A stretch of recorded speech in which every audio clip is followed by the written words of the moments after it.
from people who are now getting people onto Kickstart and are running gateways. We are then talking with Mike Kent, who's going to talk about the transport challenges for young people on Kickstart. We've then got Rosa Morgan-Baker from Skills Builder. We're going to have an update on the finance and payment from Faye from Provista, who led the ERSA group that met with the DWP about payments. And then we will have speakers from the DWP. So we've a lot to get through this morning. It's good to have everybody with us. For those of you that don't know me, I'm Elizabeth Taylor. I'm the Chief Executive of ERSA, and I'm very passionate about Kickstart and the role that the employment support sector can play in making it work.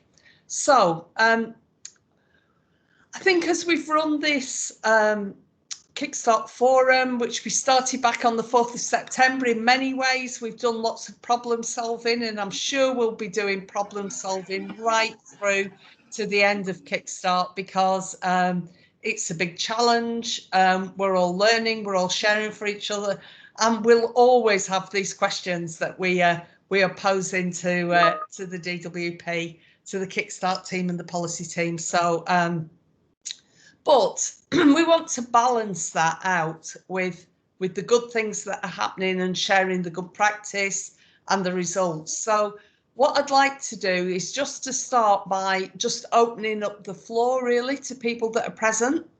If you want to tell us where you're up to with Kickstart, tell us about how many jobs you've now got live, how many that you've filled, any other successes that you want to share with us, that would be really good. And we'll sort of do that till we run out of time, and then we'll go over to the transport section. So if you want to speak, can I ask that you raise your hand, and then I can bring you in. I'm aware that we've got, I'm just checking the participants, we've got a lot of people on the call, we've got 75 at the moment. If we have any problems with the connectivity and the bandwidth, I might ask people to turn off cameras, but otherwise it's really nice to see people and not to stare at a blank screen. Although we will spotlight speakers, and I'm assuming my colleague Callum Carson, who's with us today, is going to do that. Okay. Does anybody want to raise their hand and tell us a good news story?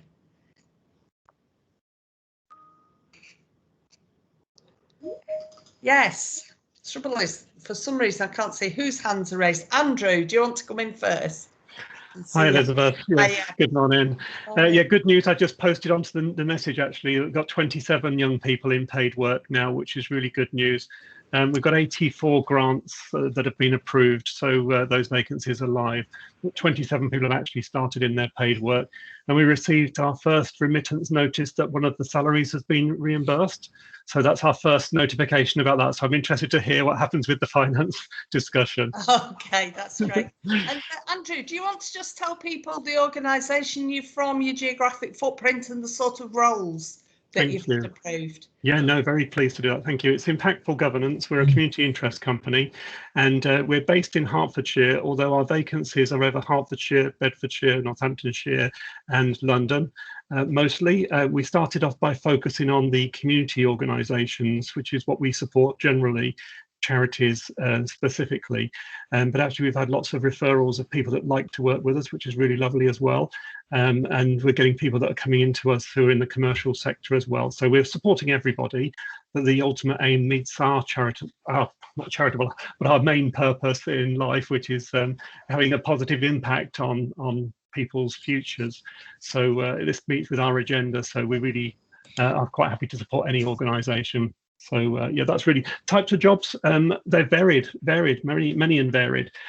So we've instigated a questionnaire to all of our potential employers as well, just to check their status, what their employment position is, the number of staff they've got already, any redundancies that might already have taken place. So in line with the guidance from DWP. But the vacancies are things like nursery workers, We've got people who've worked in the Forestry Commission. We've got people who are doing lots of social media. Young people are very good, of course, at social media. Marketing roles, a huge variety. We can't say specifically it's one type. We've got a massive variety of different job vacancies that have come in. So yeah, it's always quite interesting to work with these employers and the young people. Brilliant. Thanks, Andrew. Does anybody else want to come in?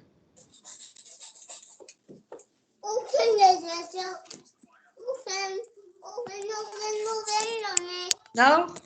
Nobody else wants to share their good news? We're all waiting to interrogate the GCP with our questions again, no doubt. Okay, in that case, shall we move? Oh, we've got a raised hand. Hiya.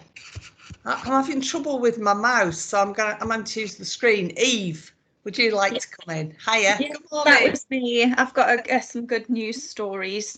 So I'm from Cumbria Chamber of Commerce, so obviously in Cumbria. I've got about 30 roles in placement right now, and I know that at least 5 of those have definitely got a full-time job at the end of the Kickstart placement with the business that they're with. Brilliant. So far the employers are delighted. Yeah. And what sort of roles have you got? And do you know, and are some of them in rural locations or the main towns of Cumbria, or what sort of spread have we got? To be honest with you, they're absolutely all over the place. And I haven't got 2 roles the same, really. I've got everything from engineering to kitchen installers to farm workers and everything in between. Sales and retail and engineering. So there's no real runaway theme with the roles. But yeah, they're all absolutely delighted. Everyone that's taken someone on has said that the candidates have been fantastic. I think we've only had one that wasn't a good fit, but has quickly gone on to find another role. So it's all going really well, actually. Once they're employed, they're flying by the sounds of it. Fantastic. Thanks, Eve. Lisa, do you want to come in? Hiya, yeah. Can you hear me okay? Perfect. We've had 595 placements approved, so we're really, really happy with that, and still got some more in the pipeline. And we've got 79 placements that have been now started, and payments seem to be coming through. Okay, we've had a couple of hiccups, but I think everyone's experiencing some of that. But generally, our companies are really, really super happy with the quality of the people that they're getting. We have unfortunately had 2 leave already, one after a week, saying it wasn't she thought it was going to be. But she came in on the second day and decided to change her own title, and she wanted to do something different. So she's gone. And then one other left because they got full-time employment, which I guess is the purpose of the scheme. So we're really happy. Yeah. And the one where somebody's left, are you able to backfill that vacancy? We're not sure at the moment. I'm not sure whether my project manager is on the call when she was dealing with it, but I think they've said that she can choose somebody else because she's only been in for a week, but I'm not sure how that's going to work. Yeah, just curious about this. These are all the learning things that are going on with us, aren't they? Okay, thanks, Lisa. So anybody else want to tell us where they're up to?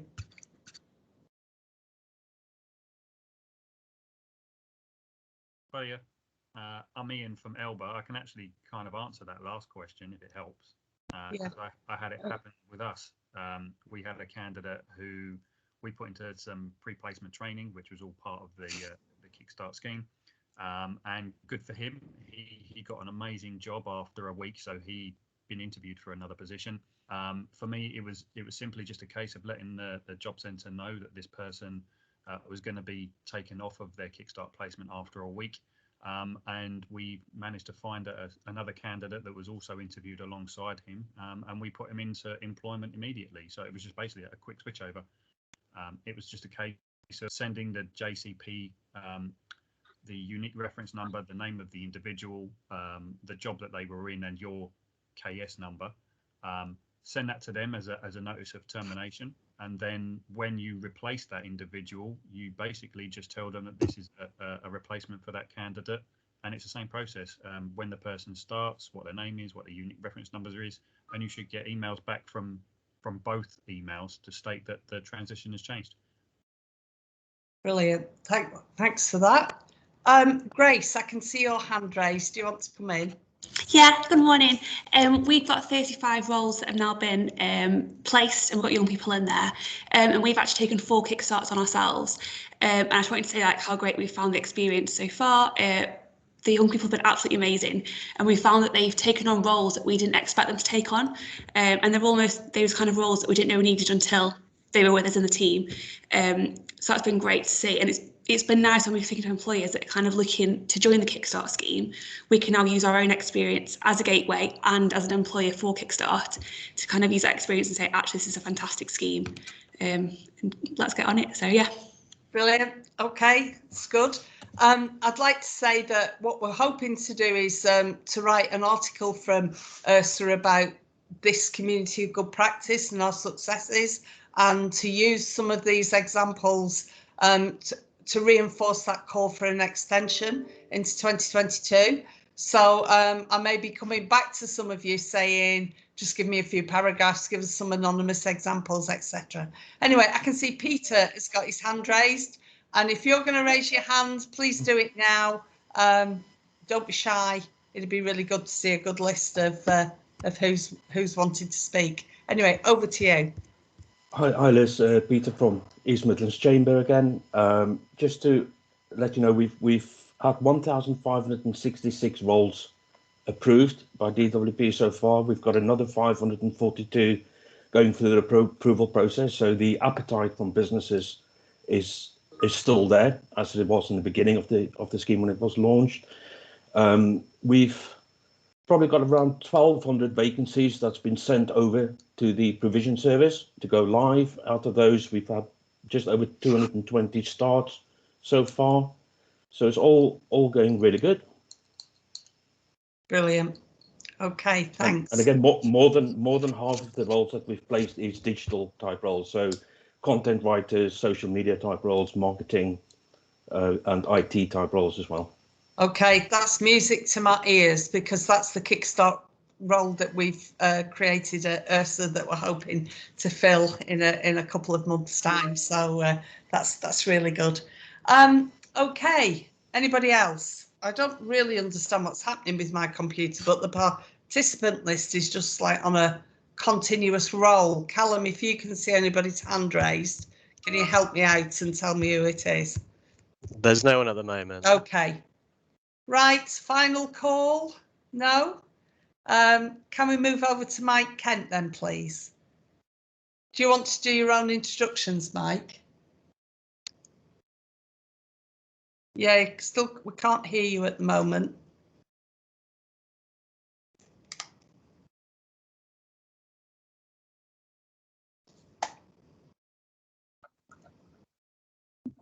Hello, can you hear me? Yeah, we can hear you now. Yes, yeah. Hello, everyone.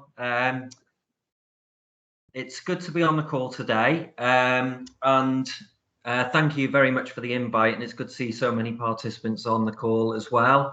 I'll introduce myself first. My name is Mike Kent. I work for Arriva Bus, who, as some of you will be aware, are a national and local bus operator operating in 7 different areas across the UK. And our sort of remit here today is to talk about the links between transport and young people and people of all ages, and in regards to maybe the challenges that young people have got, and also a bit of background into what's going on within the bus network at the moment. Before I move into the slides that I've got to share with you today, it would be really useful either, again, raising hands or in the chat boxes that are available, just in regards to any experiences with transport, that might be with us or with other bus operators, that young people have been facing, and primarily maybe the positions that you've been trying to fill yourselves or on behalf of employers, and anything else really in regards to feedback that you've had or engagement that you've had with transport operators. So before I dive into the updates and some information, it'd be good to just get some comments from yourselves. So the floor is back onto the participants.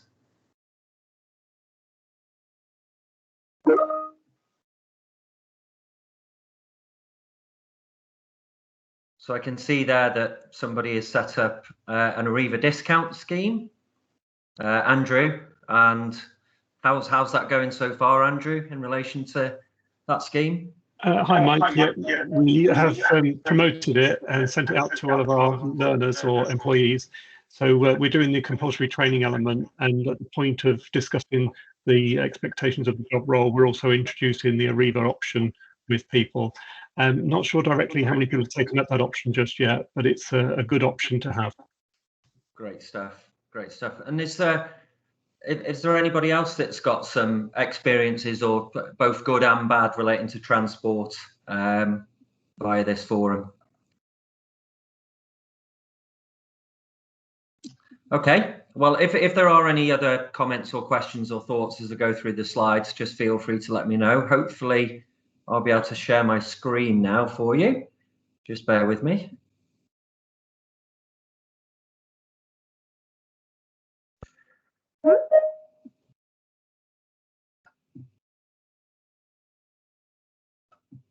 Can everyone see that okay?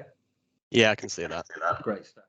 Okay. So I've gone through the open discussion at the start, and as I go through the slides, just feel free to put any questions or comments in the chat box as we go through, and we'll come back to those at the end, because I can't see that as it's popping through, given my screen is shared. So the other sort of general updates, I've kept it quite generalised, really, not specific to Arriva, more focused around bus operators as a whole, and the impact that the impact that COVID has had on the bus operators and the industry, along with the users at the other end. So sort of the here and now in relation to public transport, there's been a number of challenges where we've had to adapt quite rapidly to the social distancing, to the timetabling, around key workers. That was a big thing last year during the pandemic. And basically, I've been with the business now for 4 years. I've never seen it change so much in a short space of time. Now, that whilst the pandemic has been challenging in relation to passenger levels, what it has been able to do is give us an opportunity to review our networks and review how those fit into the needs of local businesses in regards to getting people to and from work, for example. So what we're doing at the moment is, obviously, as we're coming out of this pandemic, is we're reviewing all of our public routes for the future and how those may fit into key employment areas, as an example. Within that, we're holding engagement pieces with stakeholders, so hence the reason why we're here today to, inform and update you. Also, our standard bus users and businesses as well. So, in relation to our routes, if we've got I'll use an example that we've had up in Speke in Liverpool. If we've got an employer where they're looking to recruit, let's say, in distribution or warehousing, and the timetables don't quite fit around the shift patterns, we're more than happy to look at that, especially, post-pandemic, and when social distancing reduces and when people are back into the workplace. They're the sorts of things that we're looking at right now. Within this last 12 months, the schools and colleges have been a huge challenge in relation to slightly different legislation pieces there around social distancing on vehicles. So in a lot of cases, duplicating of services, additional buses, to fit the needs around those, at schools and college times, because they're all in at the same time and all out at the same time generally. And obviously we've had the challenge with, lockdowns, and very, very short notice of that. And then I suppose the here and now of where we're at today is all operators will be doing this right now, is reviewing the ticketing options in the future and how we can be a bit more flexible. And that spans across all modes of transport, trains as well in particular. And then also how we can generate confidence back into a post-COVID world in relation to customers feeling more confident about using the bus and fitting their needs in relation to where they need to go, and the timings alongside that for the routes. So that's a little bit of a flavour of where we're at here and now. if we just flick to the next slide, and a few of you might have seen this, there's been a huge reform published by the government last month in regards to the National Bus Strategy for England. There's bits going on in the devolved nations as well, Wales, Scotland, and essentially over the next 12 months, the UK government have the DfT have commissioned what's called enhanced partnerships or franchising. It can go down those two different methods, and for those that are based in Manchester, you'll be aware of the franchising model there coming into play. And essentially what this is around enhancing buses, green travel, fleet.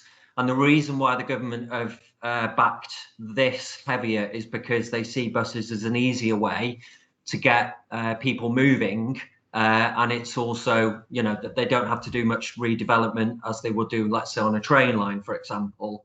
So basically, in regards to this document, it is 84 pages long. If anybody's got that time to read through this, it's all around how local authorities and devolved status areas will engage around transport with bus operators. And within that, there's elements of future bus routes and different bus options. So, for example, demand responsive transport. There is a commitment from the government for investment in regards to green fleet, so electric vehicles. And then also in that, there's an expectation where on the back of these enhanced partnerships or the franchising, that there'll be changes to routes, destinations, you know, in the future. So i.e., you know, is there going to be a shift from city centres and how they look in the future in relation to work, and how that will look in relation to bus routes as a result. So this is quite a big piece of work, and, you know, nothing like this has been seen for a number of years. And I guess the reason why I'm mentioning this today is it does give an opportunity for stakeholders to get involved, either through the local authority or directly with a bus operator, you know, in relation to this future development here. So again, that's readily available on the government website, and you know, again, there's some snippets and some headlines around some examples where these types of approaches have really worked in the past in relation to driving patronage and helping people, you know, remain connected to do what they need to do, and also remain in sustained employment. So, for example, in Merseyside, we're already formed something similar, which is called the Bus Alliance, where we've been able to drive patronage, particularly around young people with additions in relation to competitive fares and all that kind of thing. So again, that's where this sector will be going in the future, and you know, there's going to be a key part to play with both local authorities, local government, bus operators, and then of course with stakeholders like yourselves. Hopefully this. So just I've only got 10-15 minutes on this slot today, but what I would say just in regards to what you can do now or looking at the future is definitely engage with bus operators and local authorities. Generally, there is appetite from operators, you know, ourselves included, to engage with you around how we can help, you know, getting people onto public transport, but keeping them on public transport. And then, you know, the win there is to keep them in sustained employment.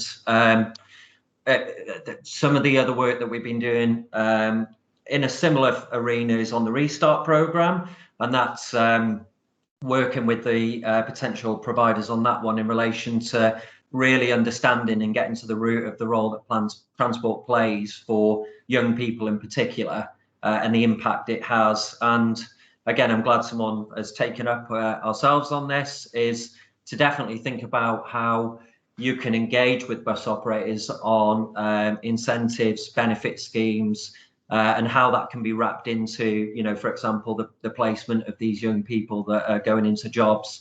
And generally, operators are open to that, and they will have some options there that can help you, like I said, sustain this employment for these young people that are using public transport, and promote that further as well. So that's everything in terms of the slides that I wanted to go through today. And thank you for listening. It would just be good to get some comments or any questions or anything like that on the back of that. Thanks, Mike. I'm just really worried. Maybe not everybody understands the total offer. How does a young person access it? What's that? Sorry, Liz. Sorry, I just wondered if you could just tell us, you know, if say I'm not a young person, I am a young person on Kickstart and I need some help with transport. How do I get that? How do I access it? In relation to fares, timetables, or generally, yeah. So the way that we do that, we've got a number of discount schemes that we run. So what we can do there is I set up the discount scheme with a employer or a stakeholder. We can set up things like an umbrella scheme, for example, and then essentially that scheme can be promoted through to the participants of the programme. Within that, there's a number of contacts. So essentially from there, the young person or person thinking about using public transport can engage directly with us. So we've got a number of means that they can get in touch, social media, the app, email, all that sort of thing around. And it could be any of number of different questions, i.e. what's the most affordable ticket for me? You know, bus routes, all that kind of thing.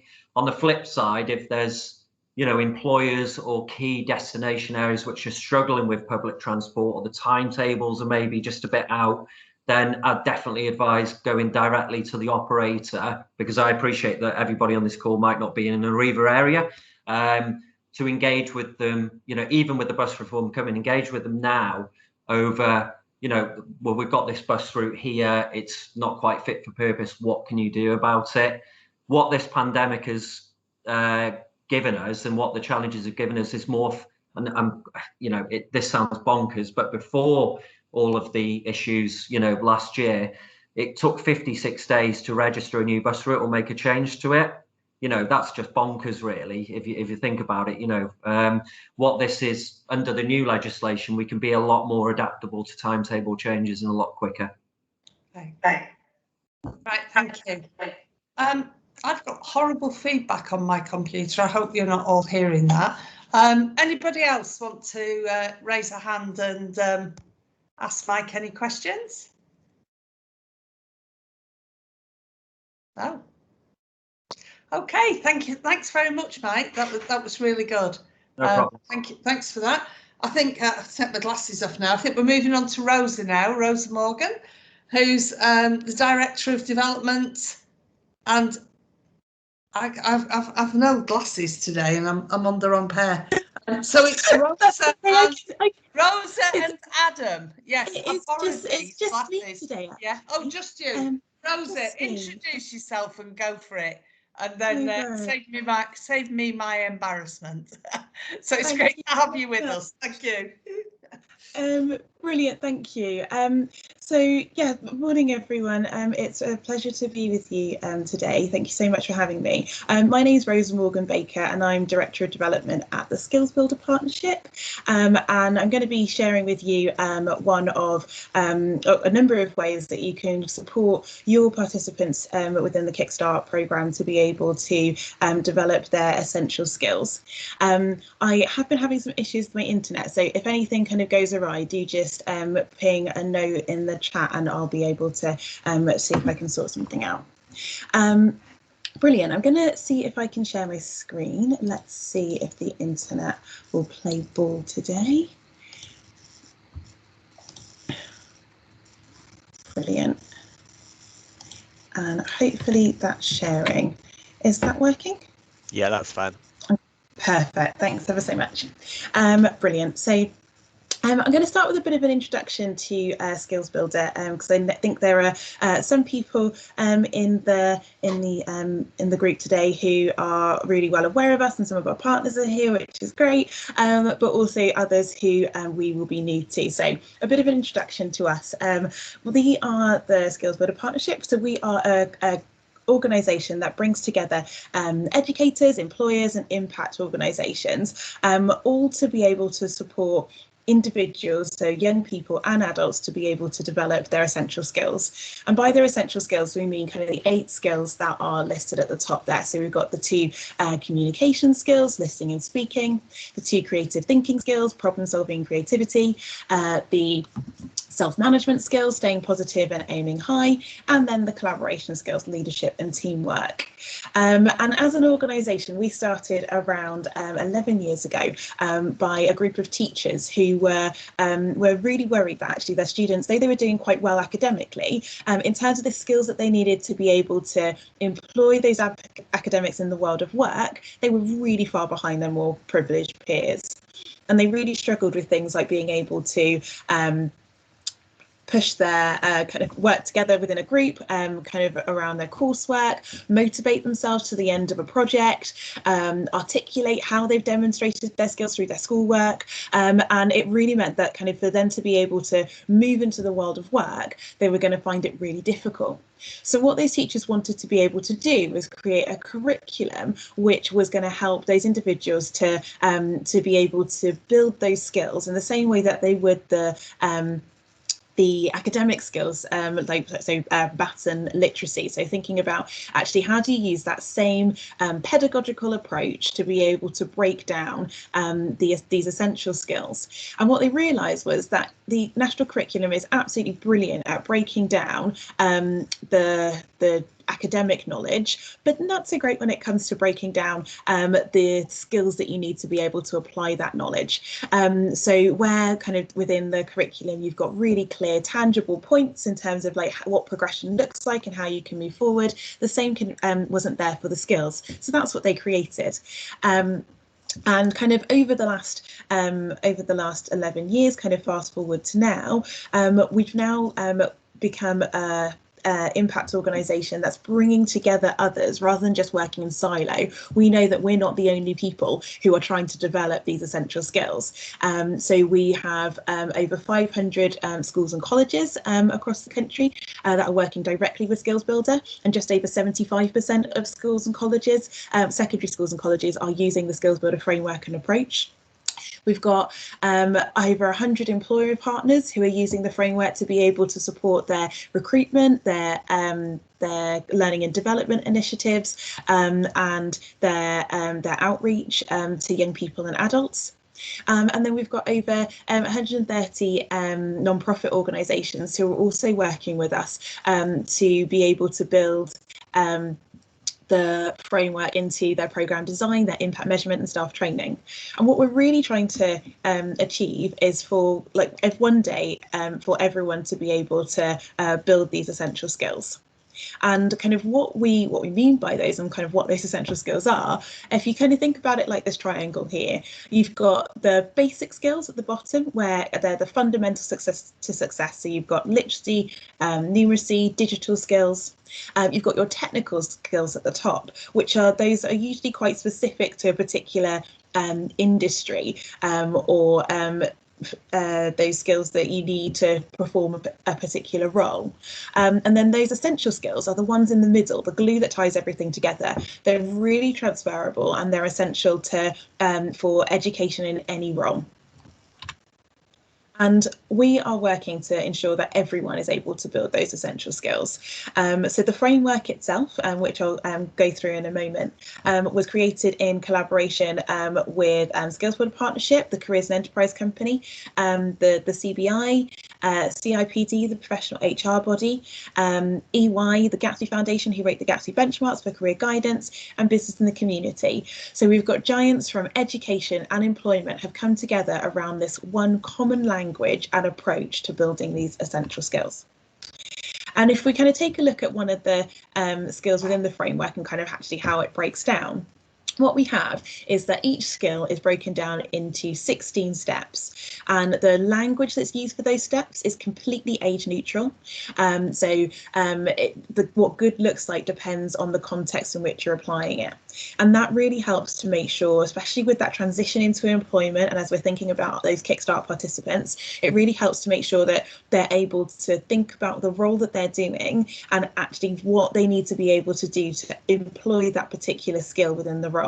So if we look at problem solving, for example, kind of it starts off with those getting started, kind of so areas around completing tasks, where it's kind of thinking around actually, are you able to complete tasks by finding someone to help if you need them, or by explaining a problem to someone for advice if they need it. Then going into kind of really exploring the problems when you get to that intermediate stage. So thinking around building their understanding through research, thinking about possible solutions to the problem, and being a bit more independent around that. As you move towards the higher steps, it's then thinking around analysing complex problems and solutions, and then kind of the mastery, it's really thinking about implementing strategic plans. And kind of what we're really seeing for individuals when they go into employment is that this language and this breakdown of those skills into the individual steps is so important to ensure that when those individuals are presenting themselves to an employer, they're really able to showcase their skills in the best way possible. When they are in the role, they understand what's being asked of them. And when feedback's being given to them, it's really specific and allows them to use this opportunity as a springboard into the next opportunity, rather than them receiving feedback such as, oh, I really wish that you could be a better team player, or it would be great if you could communicate more within meetings. What does that actually mean? What is it that you're asking them to do? And by supporting individuals and line managers by using the framework, we really make sure that that language and those expectations are consistent across the board. So kind of in terms of the impact of essential skills, like are they really useful? We've done a lot of research around this, and over the last year, kind of the 3 papers that really stick out are these ones. So the first was a YouGov survey, kind of looking at essential skills in individuals aged 19 plus, and we found that those who have higher essential skills have a wage premium of over £10,000 that kind of comes within their later life as they move into their career. So especially kind of thinking about Kickstart and using it as that springboard into later opportunities, into sustained employment, those essential skills will be vital to ensuring that they're able to secure those roles. Thinking around kind of the correlation between essential skills and academic attainment, and we found that there's a really strong correlation between high essential skills and higher levels of literacy and numeracy, and as well as it kind of affecting all areas of life and well-being. So with Centre for Education and Youth, we did a piece of research, and we can see here that the skills affect every area of life, from your career satisfaction, your social efficacy, your social and emotional competency, your psychological well-being. There's no area of life that these skills don't have an impact on. So what we're building as an organisation, the Skills Builder Partnership, is a common language and a shared approach. So as I mentioned, just over 75% of schools and colleges are using this framework and the language, with teachers over 30 countries being trained in the approach and to use the approach. It's really building momentum in employment, with over 100 employers using it across their business to be able to support individuals at all levels to be able to develop their essential skills, and then also to be role modelling those essential skills as well. And then it's really recognised best practice. So CIPD, the professional body for HR, are now going to be building the use of the framework into kind of training for HR professionals, and are really championing that the framework is used as that language for employability, to ensure consistency between education and into employment. So in terms of how this can all come together within the Kickstart programme, there are a number of ways that we can support, and one is the Essential Skills Academy. So the Essential Skills Academy is our flagship essential skills training course, which has been designed with Kickstart in mind, to support individuals to be able to not just develop their skills, but not just identify their skills, but also to be able to develop and articulate their skills within a group context, but also independently. So the course is a 10-session course. And it can be delivered completely online, and we can either deliver that as the Skills Builder team, or what we're doing with a number of gateways as we're working with them and providing them with the training to be able to, and the resources to be able to deliver this to their participants. So if you're thinking about how do you provide wraparound support for the participants to ensure that they are able to develop their skills and able to use the Kickstart opportunity as a way to move into sustained paid employment, this is a really great way to be able to provide that wraparound support there. So it's 10 90-minute group training sessions. We also have kind of the Train the Trainer, which will equip you to be able to provide in-depth insight and coaching across all of those essential skills. There's individual skills benchmarking, so each individual will be able to benchmark themselves against a framework. We have an online platform that will then track and measure their progress over time. There are in-role activities that will tie in with the work placement, a workbook which kind of goes alongside it to help them to be able to reflect on their practice, and we can also kind of work to support line managers as well, and then being able to nurture the essential skills in participants, if that's something that your companies are also wanting to be able to have.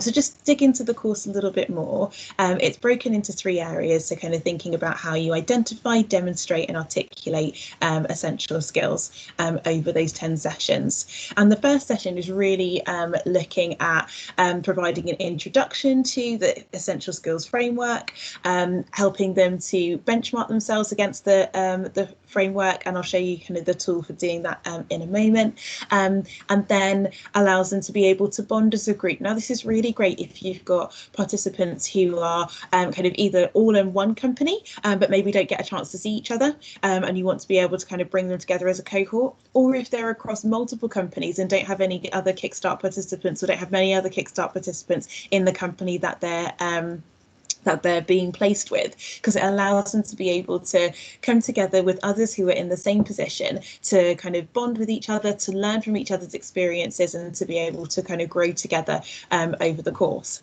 The 10 sessions, we say, can either be delivered on a weekly basis if you want to really focus in, or preferably on a fortnightly basis, so that they've got kind of 20 weeks where they'll be receiving that support, and that will kind of cover most of the 24-week placement. Sessions 2 to 5 are then kind of going in depth into the skill pairs, so the 2 communication skills, the 2 self-management skills, the creative thinking skills, and the collaboration ones. And it's really thinking about how you identify and demonstrate those skills within these sessions. So kind of each session will look at supporting those individuals to identify kind of what that skill looks like within their role, what good looks like, and actually kind of where they're at the moment and where they need to be, how others are demonstrating that skill within the role as well, because they're all the things that they're going to need to be able to showcase when they move on to their next employer.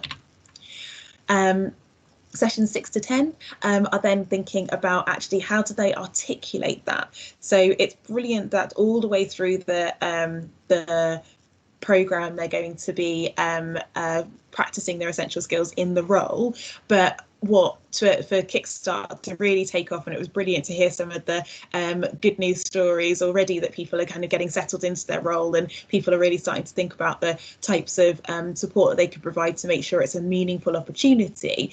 We really want to make sure that those participants are able to move into really meaningful employment afterwards. So to be able to do that, they need to not only have developed those skills and gain those experiences, but they need to be able to talk about it and articulate those skills to an employer afterwards as well. So we really focus in on how best to articulate those skills and provide context-specific explanations and opportunities to practice and to receive feedback, so that they're able to do that really well. And then we also provide resources to support kind of that skills transfer as well. So that's kind of the workbook. We have that benchmark tool that I mentioned before that I'll take you through in a tick, and also another program called Launchpad, which provides miniature courses for those individuals to then hone in on those essential skills a little bit further.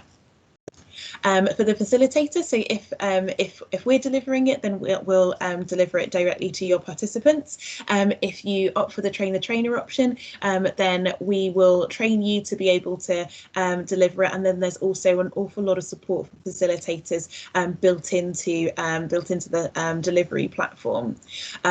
It's a web-based platform, so you're just able to easily share your screen on Zoom or on any or Teams or any other platform with your participants, and it comes with full facilitator notes for every single session to really help break down actually what you can do and different options for providing either icebreaker activities, differentiation for different types of learners, and to make sure that you can hone in on what's going to be best for your particular cohort.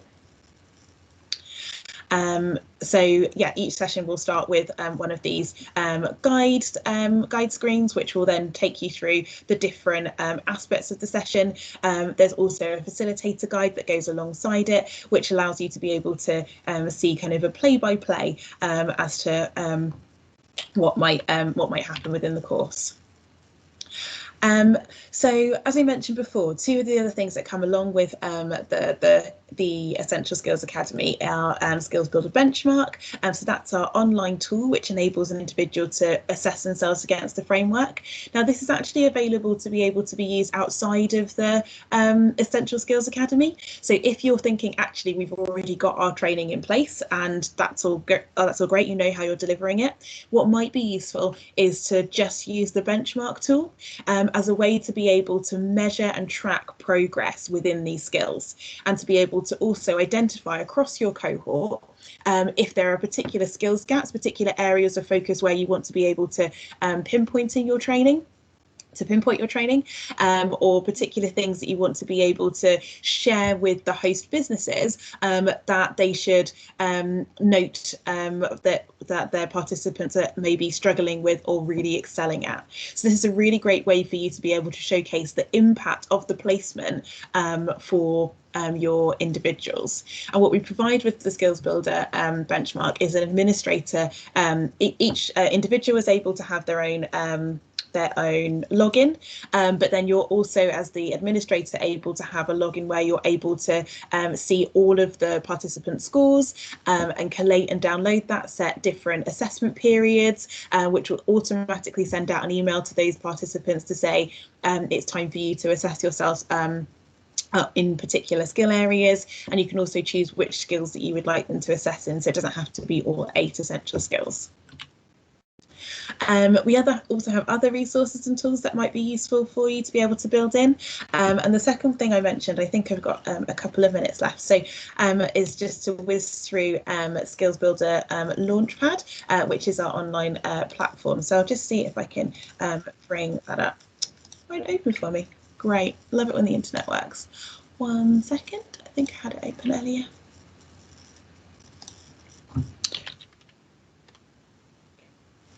Brilliant. So this is Launchpad, and this will be kind of where your participants can then come to develop their skills independently. Now, especially if you've got lots of small businesses that aren't necessarily able to provide that wraparound support for an individual to be able to continue to develop their skills independently, then Launchpad is the best place for them to be able to do that. Because it enables these individuals to be able to go on themselves and work on modules themselves based on kind of where they've benchmarked themselves.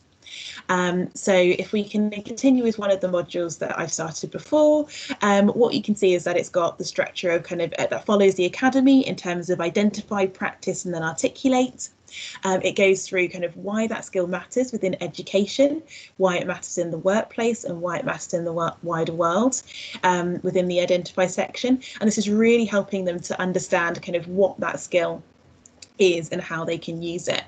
And then they get to learn about the skill, and there are 3 ways for every step that they can learn about the skill. So either kind of a video, perhaps an audio recording, or being able to read through, and that's kind of being supported with these with animations as well. And this is really useful because what we saw within our testing was that individuals would sorry, someone's mowing their lawn over there. That what we saw is that individuals would use lots of different types of media to be able to take in that knowledge. So they may listen to an audio recording one time and then watch a video the next, or maybe read the next. Within the practice section, we then look at different opportunities for them to be able to practice those skills. So it might be something that it gives them a particular scenario to work through, or it helps them to consider a problem that they may have within the workplace, or it encourages them to go out and explore a particular area and see how they can develop that within the workplace. And then it allows them to be able to reflect or discuss their understanding of the step as well, and then kind of then think about how they can articulate it going forward. So thinking about giving them a good example of kind of what a STAR interview answer might look like, and then space for them to be able to reflect independently as well. So that just gives you a little bit of a feel for the Launchpad platform, and there are lots of other tools that we have that are available that might be useful for you to build into your Kickstart program and offer to ensure that individuals are able to really be supported throughout.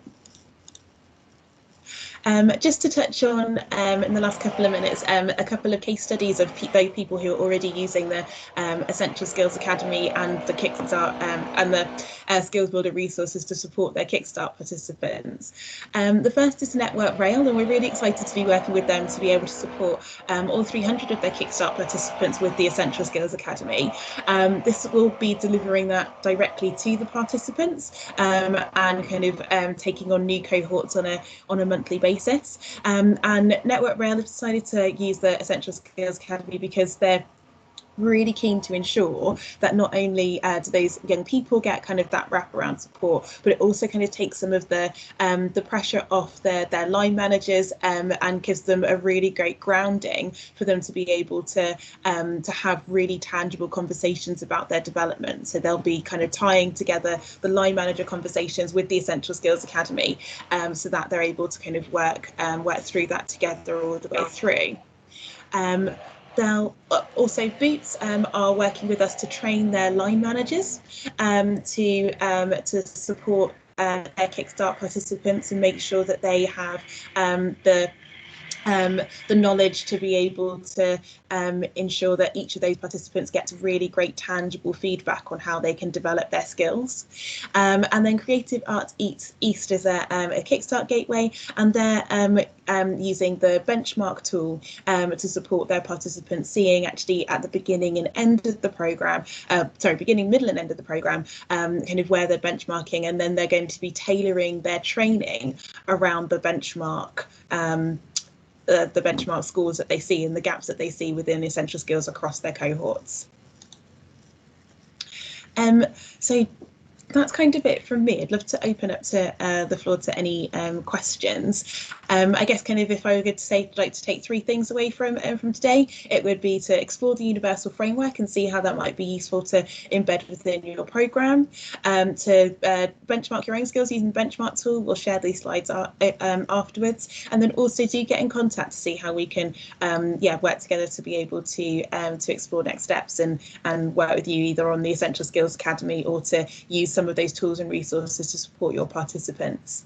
I'll hand back over to Elizabeth if there's any questions. Okay, thanks, Rosa. Has anybody got anything they'd like to ask? That was a really comprehensive overview. Maybe we don't have any questions.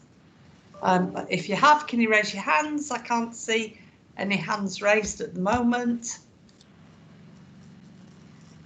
Okay, well, if no hands raised, I'm just going to thank you very much for that. That was really useful.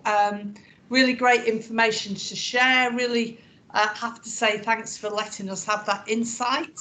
I can see Charlie Mills has raised a hand. There's always this delay, isn't there? And then I think nobody's going to do that. Charlie, do you want to come in? Terribly sorry to have raised the hand then. I think one of the things for me looks fantastic. How are managers and the hiring managers going to be able to monitor their skills? Because it's all well and good for us giving them this is what you need to log into, but is there that section that we can see what they've done and what they've completed and now create conversation back to them? Yeah, absolutely. So So using like this, to say that this person hasn't completed this, because a lot of the learning they're going to do also isn't just going to be doing online skills, it's going to be skills they're learning while they're actually on the business as well. So overwhelming them with quite a few for online tasks might be a little bit different, and also if you've got quite a few Kickstart employees, it might be more difficult to manage to watch.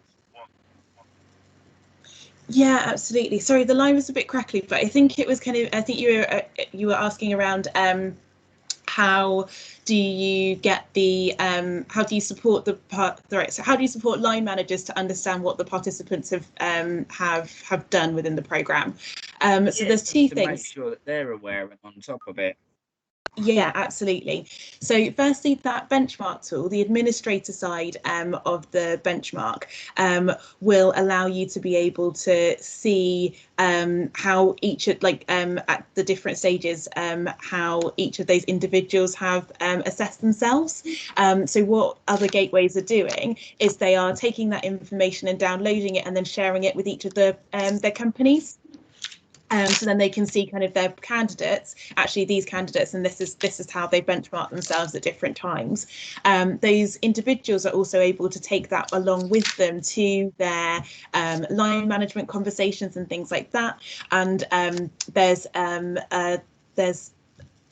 downloadable reports that are tailored to each individual and to their benchmark, which they can then bring along with them. So then they can say, great, this is where I benchmark myself kind of against the framework, and then have that development discussion from there.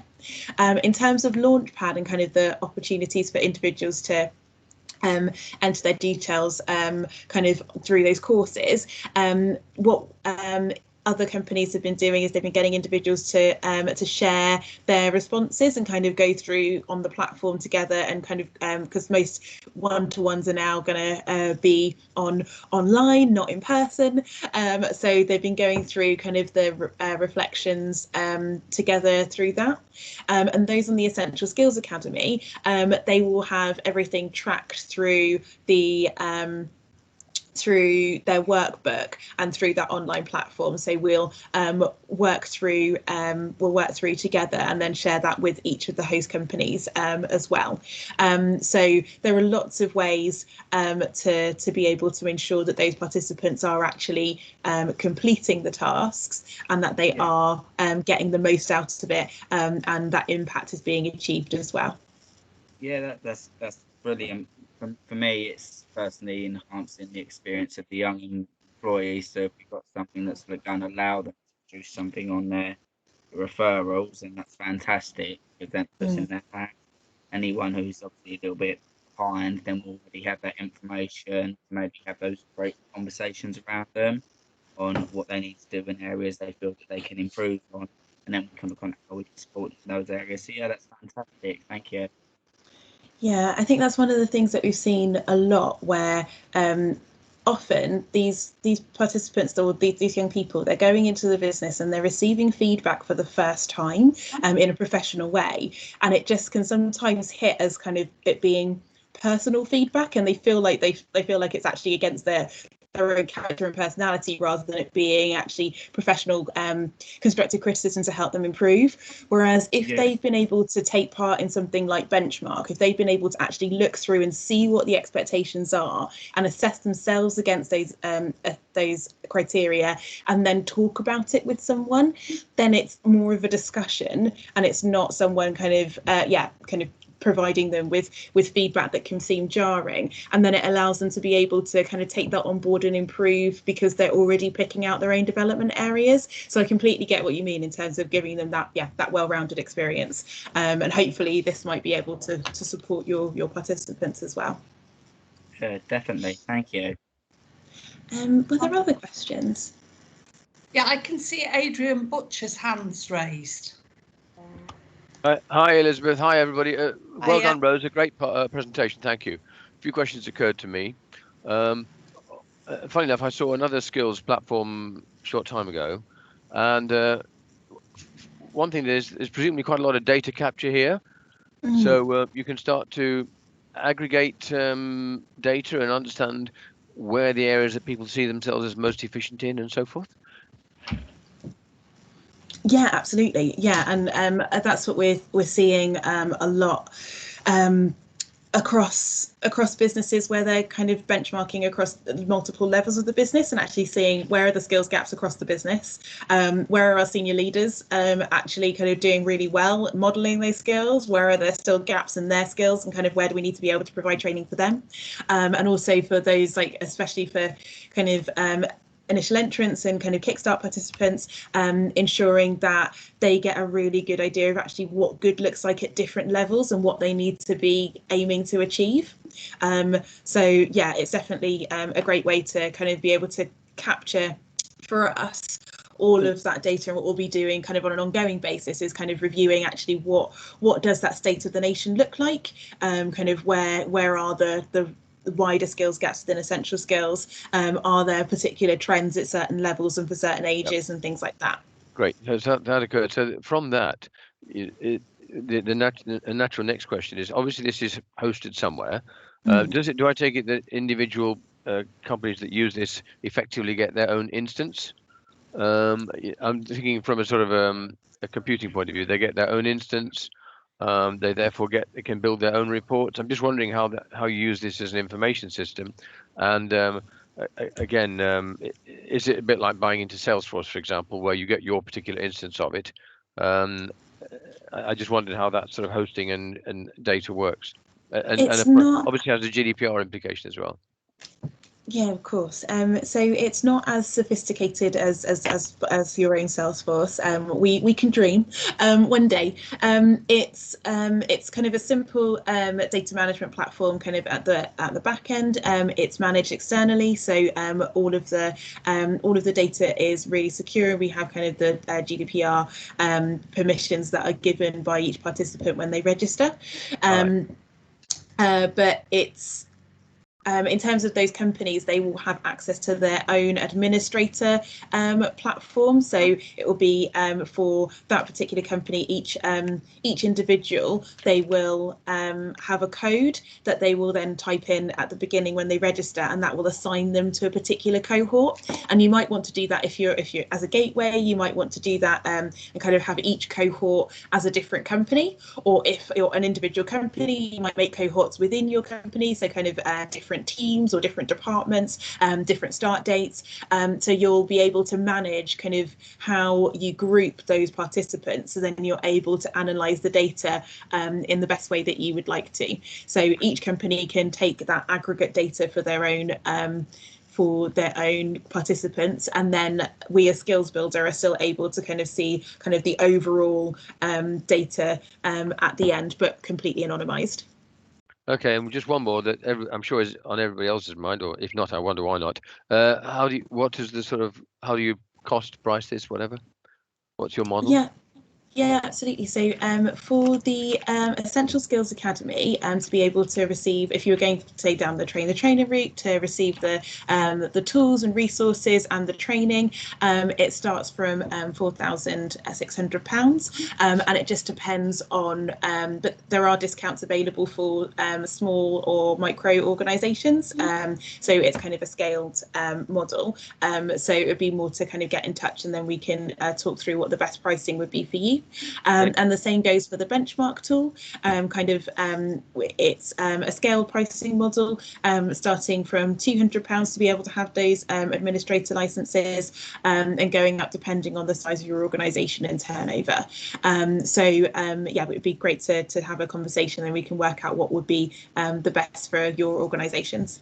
Okay, that's great. Thanks for your help, Rosa. Okay, Charlie, is your hand raised, or is that a legacy hand? Hiya, Charlie. So, no, I won't go and ask a horrible question. Visually, I like how it looks, so that's something that's quite good. We're using something else at the moment, and just not to overwhelm the students. So visually, what I saw looks quite good. So I thought I'd give a little bit of compliments and fantastic help soon. But yeah, thank you for that. It's really good. Rosa, can you hear Charlie, or is it just me that can hear him breaking up? No, it was breaking up. It's breaking up a bit. I couldn't quite hear if there was a question. I think it was saying that visually it looks, the platform looks great, which is, I will definitely pass it on to our team. So thank you ever so much. Yeah. But I didn't know if there was a question in there. No question. That's just how I normally talk when I break up. But I might have to jump out in a minute. But yeah, that looked fantastic. So I appreciate you spending time to let us know about the metrics. Okay, brilliant. Thank you. Okay, I could see a question for you in the chat, which was what happens if a participant leaves during the Kickstart placement? And I think that was in regard to the cost. Yeah, absolutely. So if we're delivering the Essential Skills Academy, then we deliver it on a cohort basis. So usually to groups of between 10 to 20 participants at a time.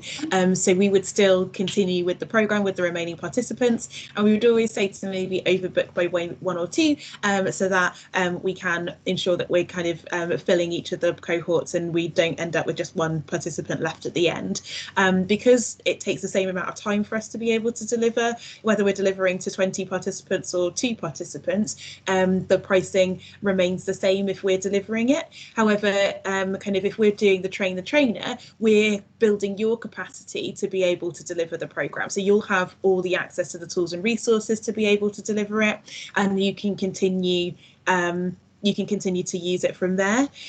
So if a participant leaves, you've still got those resources to be able to use again and again, kind of with other groups and cohorts.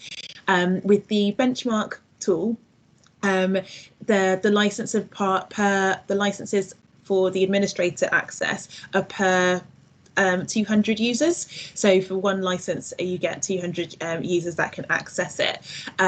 So again, it wouldn't necessarily depend on kind of one individual dropping out. It would, and that individual would still also be able to access their benchmark data and their launchpad data at all times, because we'll keep it open for them to be able to use. So it's not that actually if they leave you then they'll be completely cut off. And what lots of our partners are thinking about doing is actually thinking about their alumni and how they continue to track them, say 6 months or a year after, by setting up those assessment periods. So it automatically sends them an email 6 months later saying, hey, can you benchmark yourself again? So that they're able to keep track of actually what's the long-term impact of the programme as well. Brilliant. Thank you. Any more questions for Rosa before we move on? What I'll do is I'll pop my contact details in the chat, if anyone would like to get in touch. It'd be great to hear from you. And then Elizabeth, if I share the slides with you, would you be able to kind of share them around as well, in case it's useful? Do. Yeah. Can you send them to Laura Benfield?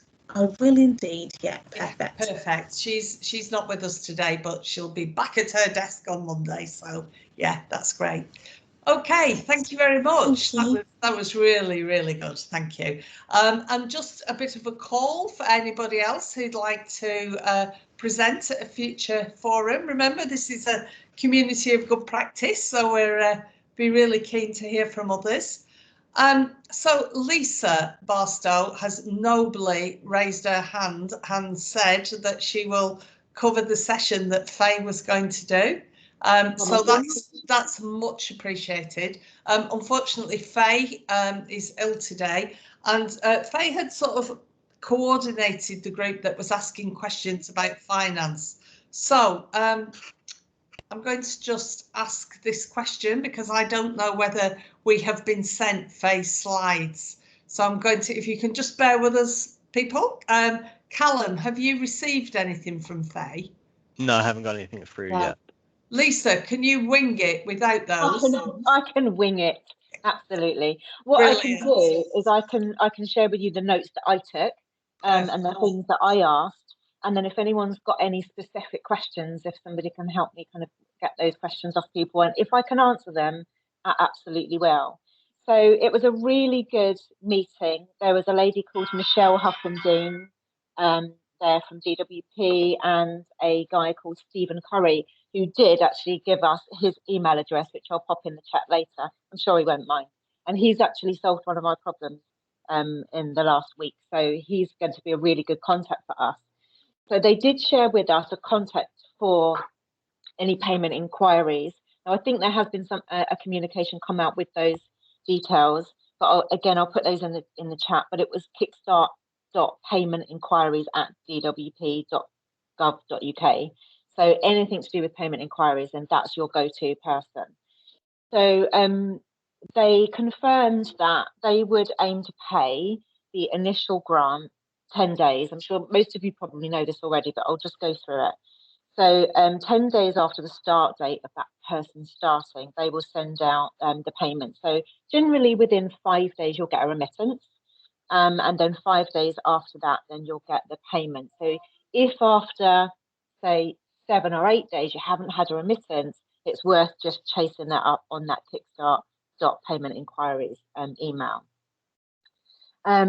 Now, they did say, we do know it is unpopular for only to get the unique reference ID number on that remittance. It is an absolute pain in the backside, especially when employers don't tell you that somebody started. So you end up with a bunch of money in your bank account, like I have for 11 Kickstarters who I have no idea who they are or where they work or who the employer is or what they do. So until somebody phones me up and says,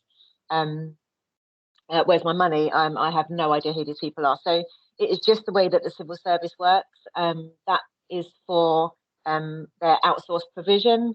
There is nothing they can do about it. If they wanted to change it, it's going to take a year to change. So unfortunately, they do know it's unpopular, but that it is what it is. So all you get is the unique reference number of the individual, and hopefully that matches up with your records. If not, just sit in your bank account until somebody screams for it. So the wage payments are, they make great pains to tell us it's a grant, it's not a reimbursement. So what will happen is the company will put these people through the payroll, they'll pay them, and then it's going to take 6 weeks from the time the person starts to the time that you should get the wage payment grant, because they need to do some various checks. Now, what they've said is they have come across some unscrupulous people that have said that this person has started and they haven't. So what they need to do in this, the reason why there's a 6 week lag is that they want to just make sure that this person has been on payroll, that they've been paid, and they will go back to the job centre and do that double check that they've come off universal credit, they are actually employed, that they didn't just turn up on the first day, or didn't turn up on the first day, but the company's already told us about the number. So what they did advise is that we probably or ask our employers to notify DWP that that person started either at the end of the first day that they turned up or the next day, so that you know they're actually going to turn up, rather than any time before or the day before or the morning of, just so that you can be assured that that person is going to stay in post, but also to tell us and the DWP when they leave. So if you could just feed that back to your employers, then that would be much appreciated. What else did they say to us? Right, so the wage payments, which are not a reimbursement, they're worked out on the 6 monthly basis. So they did actually give us a document that had all the correct details for the different age bands. If somebody does change age range band within their Kickstart, they will start on the higher band, and they work it out that it's for 25 hours at that age range. So if it's 891, if they're on the top band for this year, times 6 months, times 25 hours a week divided by 6 months. So they've worked out that there is a grant. So the grant is the grant is the grant. So they will divide it up regardless of what somebody puts on their payroll. The employer will get back that grant amount, which I thought was quite interesting. So what their aim is that no employer will be out of pocket. So I'm assuming that that will include the employer's national insurance plus any eligible pension contributions, regardless of whether they go into the pension scheme or not. And that also raised the question of statutory sick pay. So because the Kickstarter is on an employment contract the same as anybody else, then they will be entitled to statutory sick pay if they are sick. However, regardless of what they put on the payroll, they will still receive their full grant back. So that's worth knowing. And she made great pains to say this isn't a reimbursement, it is a grant, it's been allocated, it will be reimbursed. And we've had our first reimbursement, our first ones through. We've got a remittance. They were late, so they were over the 6 weeks. So it's worth just making sure that your companies understand that there could be a delay and why there's a delay, and that it will then be 4 weeks after. So I think some people have been thinking that you'll get the 6 week lag and then 2 weeks later it'll catch up with itself. That won't happen. So it'll be 6 weeks and then 4 weeks after. And all the DWP are doing is they're just going into HMRC and just checking that it looks about right, that you've got about the right amount that has been claimed for that person. If there's any anomaly, then they'll look into it. But other than that, they will just release the grant to you at that time.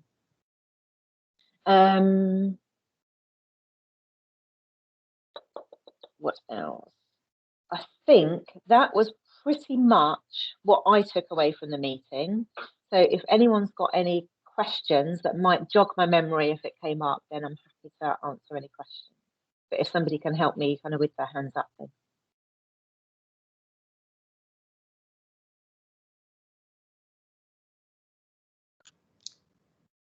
Yeah, I can see Grace and Tracy and Charlie. You'll wish you hadn't done this soon, Lisa. Have all got Grace. Grace, do you want to come in first? Hi, Lisa. Just a quick one. So if the young person does change ages during the placement, I kind of missed that section that you spoke about. What happens then? They will start on the higher rate from the beginning.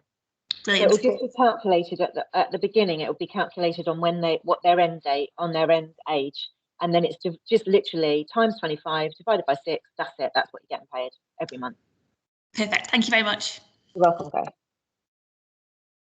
Tracy. Thank you. Thanks, Lisa. Going back to the grant payments. So a few of us have asked questions about VAT. Was anything discussed about VAT? So we know they've added VAT to the £300 admin fee. Yeah. The 1,500 wraparound. We are, I think, all considering that to be a grant, and there is no VAT applied. Did it get mentioned at all? I'm not asking you for your VAT advice. Yeah. I'll give you the benefit of my VAT advice.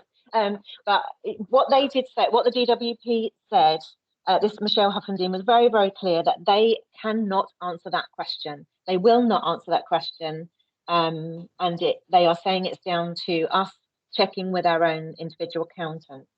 Now, because the 300 or the admin Kickstart fee is a service that we're providing, that's why they've added the VAT. But the rest of it, you're right, it's a grant, and I'm just talking from my professional opinion now and from what my accountant has said, because I know that somebody else on that call was arguing the difference between training and employability or something. But as far as my accountant is concerned, the person we're giving a grant, if you just imagine, we're going to give that £1,500 to an employer, and then we're going to say to them, we can do some training for you. We would expect them to pay us that amount back, and they're buying a service from us. So therefore, it's VATable. In my opinion, it's VATable because it's a service we're providing. But that the DWP would not answer one way or the other on it. They refused to do that. They said it's down to us to make that decision, or not to make the decision, but I think I've also read somewhere that it's VATable. It's a VATable service, because if we then give them £1,500 and say go and buy that from Udemy, which some of our people have said, well, we're just going to buy it online and it's a Udemy, then they'd pay VAT on it. Yeah, and this is the conundrum I've been going round in my head all the way, and I've been asking, and others have been asking, and we've had the same thing, which is they won't answer the question. So it feels like, you know, there's, I don't know how many gateways there are. I think Elizabeth knows. 720, I think. Right, so there's 700 people, 700 and odd organisations potentially asking the same question, and how many employers asking us? Is there VAT passing? You know, if you're buying a service, you're buying a service, aren't you? Someone's put a comment in there. I can't see. Laura's put something in the chat. Sorry, about the grant is not considered. It's not consideration for any taxable supply for VAT purposes. If VAT is held to be chargeable in respect of the grant agreement, all payments shall be deemed to be inclusive of VAT. Yeah. Anyway, thanks. But you know, I don't want to get in trouble with the VAT man. No. As far as I'm concerned, if somebody is buying a training course from me, I've got to charge VAT. End of. Okay, I do think individual organisations need to take their own advice. So we've a number of hands raised, and we've also got colleagues from the DWP ready to join us. So Charlie, Heidi, Norman and Hannah, if you all want to speak in that order, and then we'll move on to the DWP session.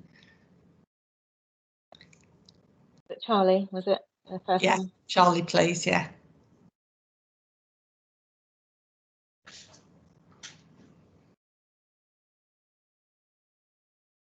Are you on mute, Charlie? Should we move on to Heidi, because I'm really conscious of the time? I think I'll just unmute myself. Can you hear me now?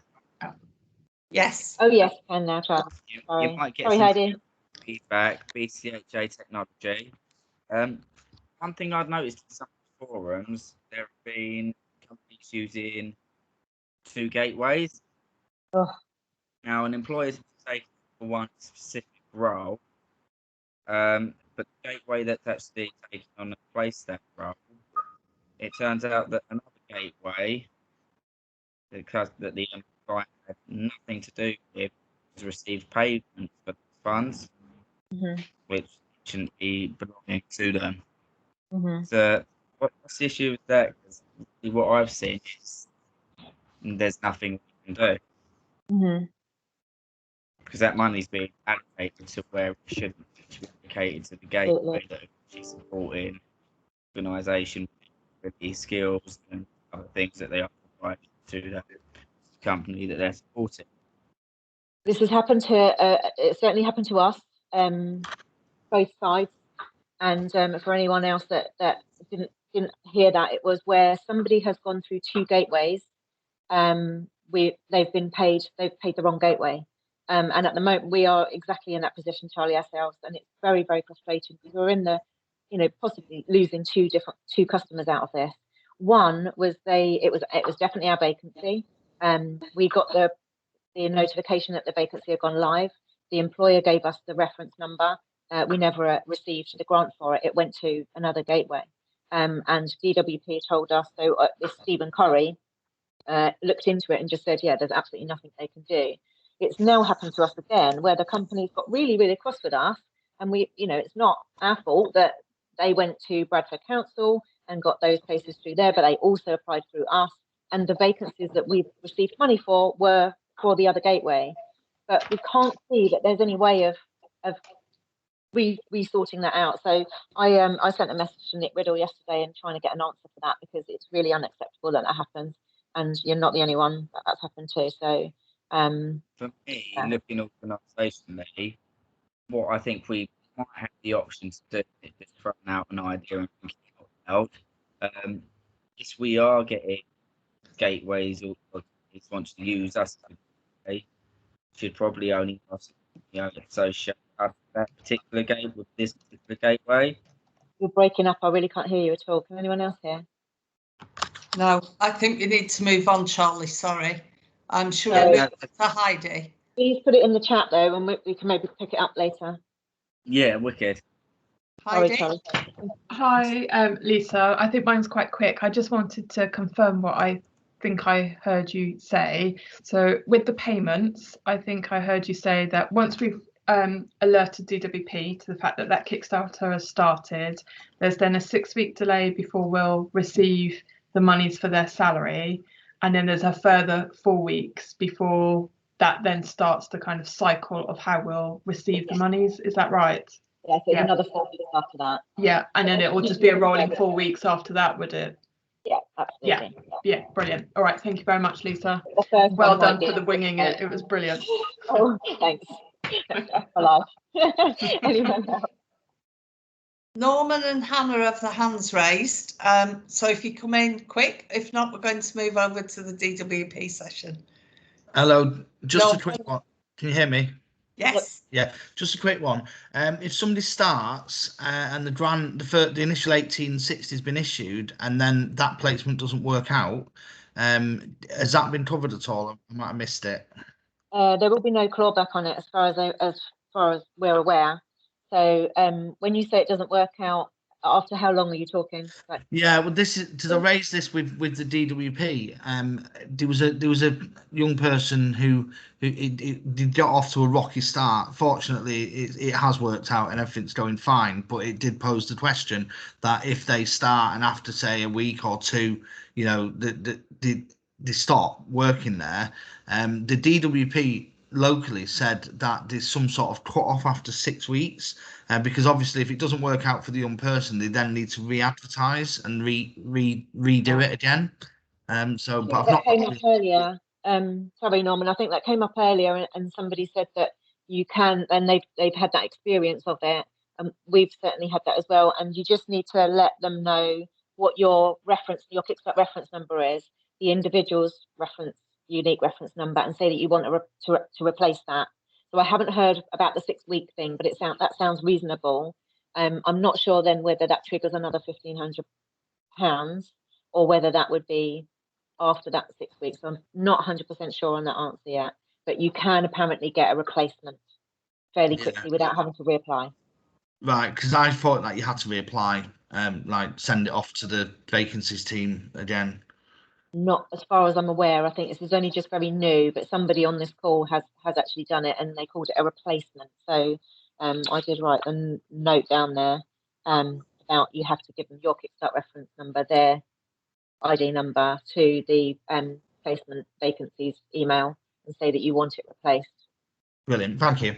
Okay, so should we take Hannah and then move on? Hello. Hey, Hello. thank you. Can everyone hear me okay? I'm dodgy internet as well. Sorry, I'm going back to the VAT question again, which I know I've raised a few times. Yeah. But obviously I would deem that the service, the money that we receive as a gateway, as VATable in terms of we're providing a service. But from doing quite a bit of reading, certain training programs are actually exempt from VAT. So whereas we might have to charge VAT if it was a VATable product, because then is it a VATable product? It's taken away from the fact that the money being paid is part of a grant.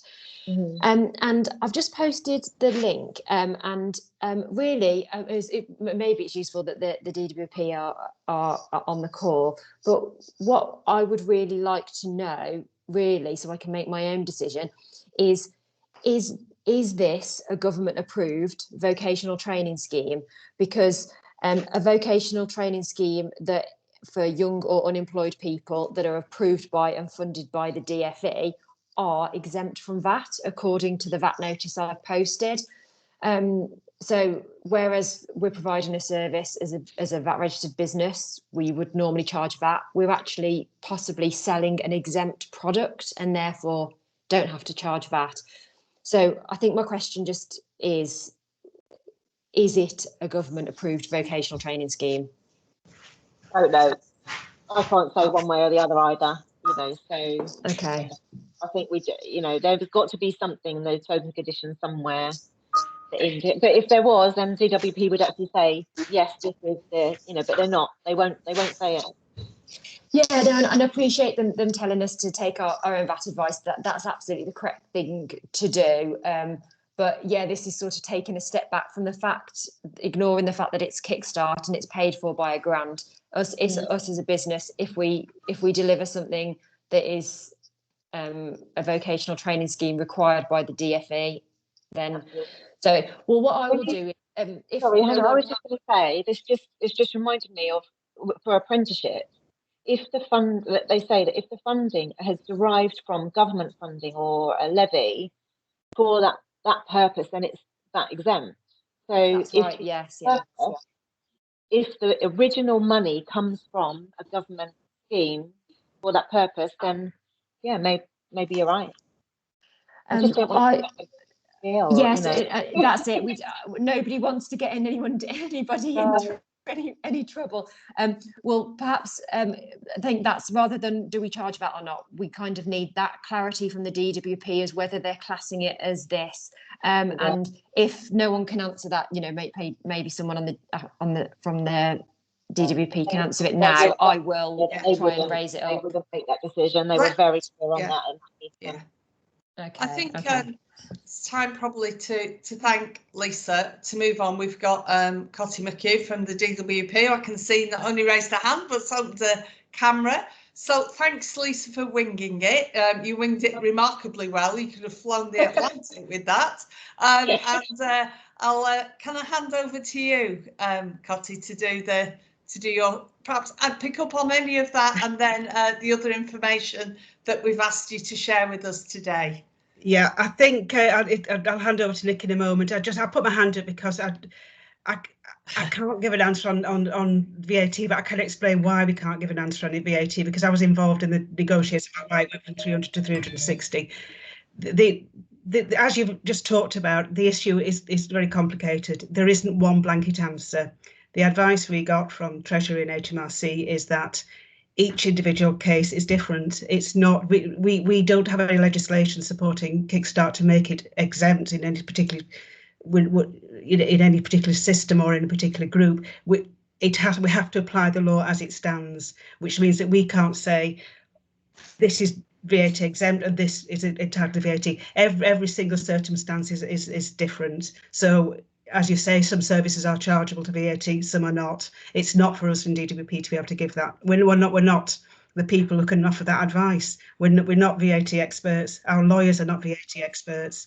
So, which is why we ask Michelle and other people just to say, I'm sorry, you need to seek your own advice, because we can't give blanket assurances. It's very much an individual circumstance, and you have to apply the law as it stands, because we can't put you in a position where you're breaking the law. It was the advice we were very clearly given by HMRC. So I'm sorry, it's not an easy answer, because it's not an easy subject. Yeah. Okay, thank you. I was going to say thank you for that clarification. It is a clarification. Get your own advice. I'm sorry. It's just all I'm being able to do is reiterate, but explain why that advice is. It's not straightforward. Now I'm in a last minute replacement for Anne in this, and I understand Nick's on the call. Is Nick? Yeah. So shall we bring in the other? I could see other colleagues from the DWP join us. Nick, are you with us?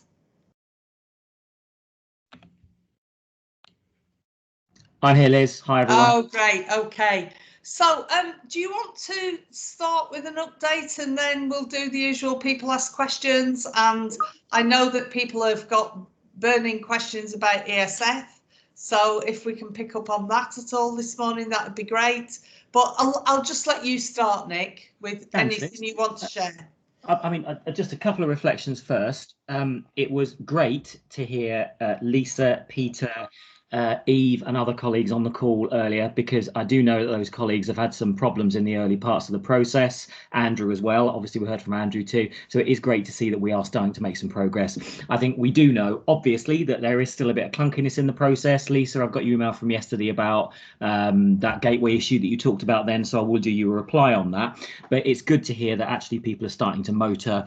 I think, Liz, probably the only update that I would give is that in the main, from an operational perspective, things are where they should be in the DWP space. So we should be getting through the majority of applications within the SLA levels on gov.uk.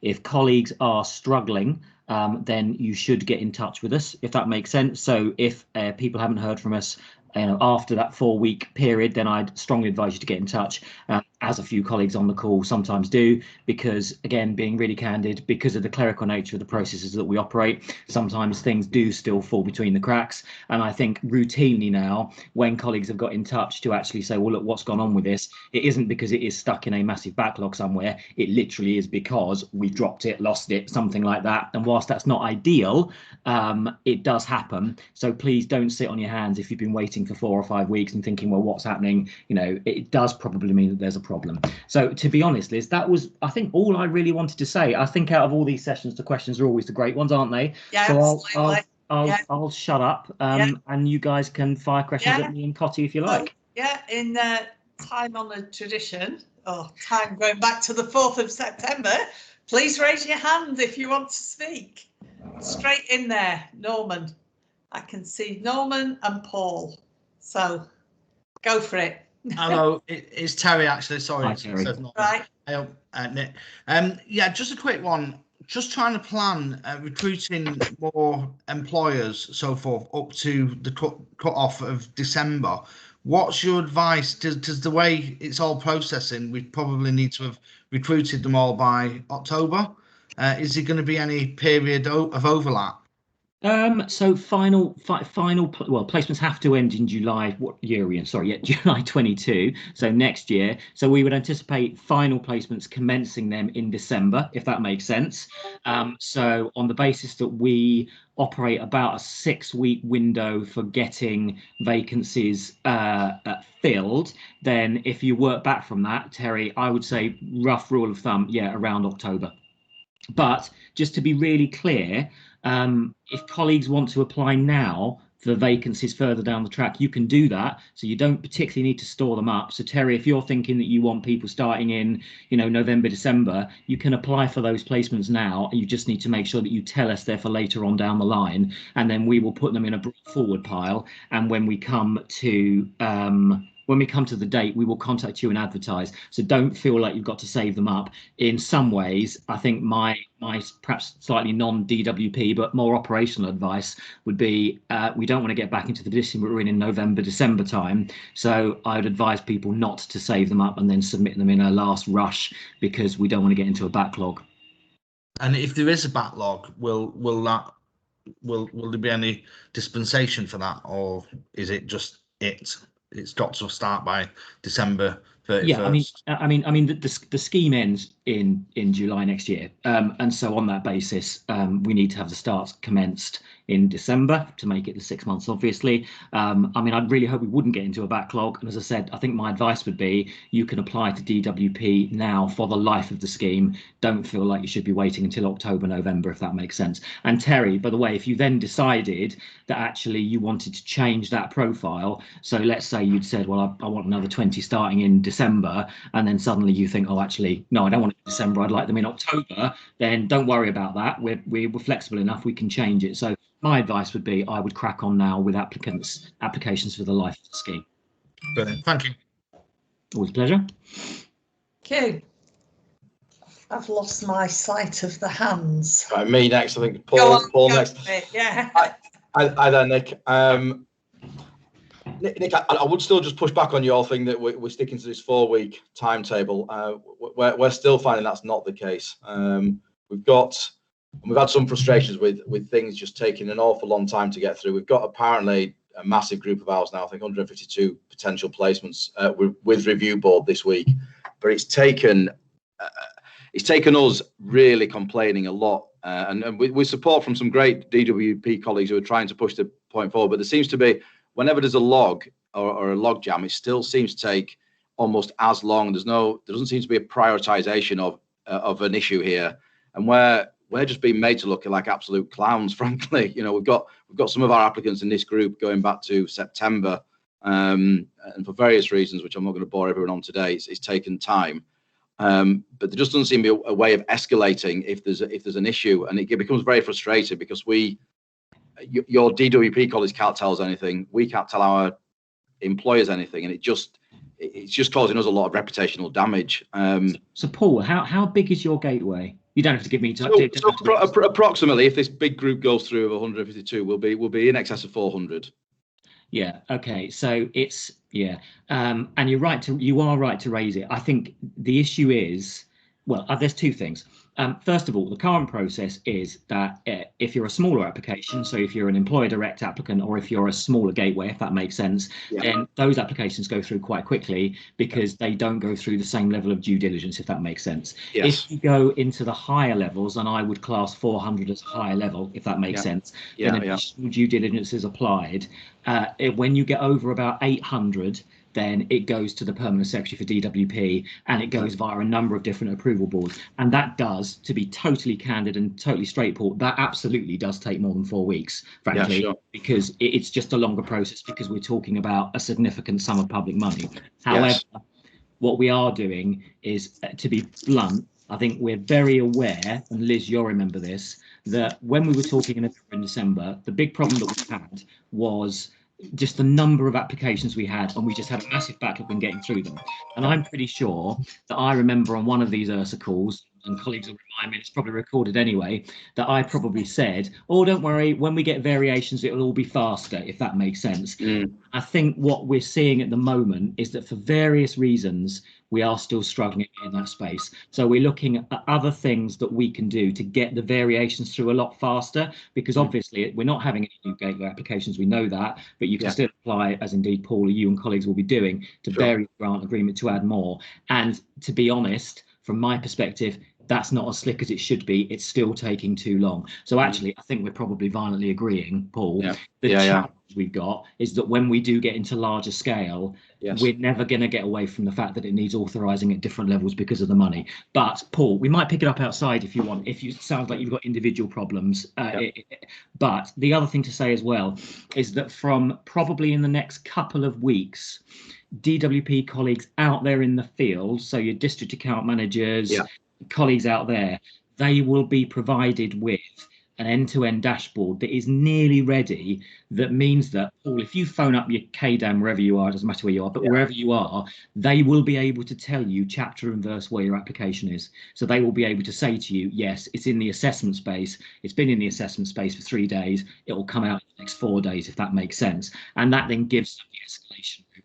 Part of the problem we've had in the past, as we've said before on these calls, is because it is very clerical and we're working in this odd virtual world and Kickstart teams are spread nationally, we can't just walk into a local job centre or benefit centre and say, right, let's have a look in the filing cabinet, see where Paul's application is. So this is intended to give us that visibility, hopefully cut down on your time in terms of chasing people and not getting an answer, frankly, but also making sure that district people have got the information to give you so they don't have to bug the central people who are trying to process the applications, if that makes sense.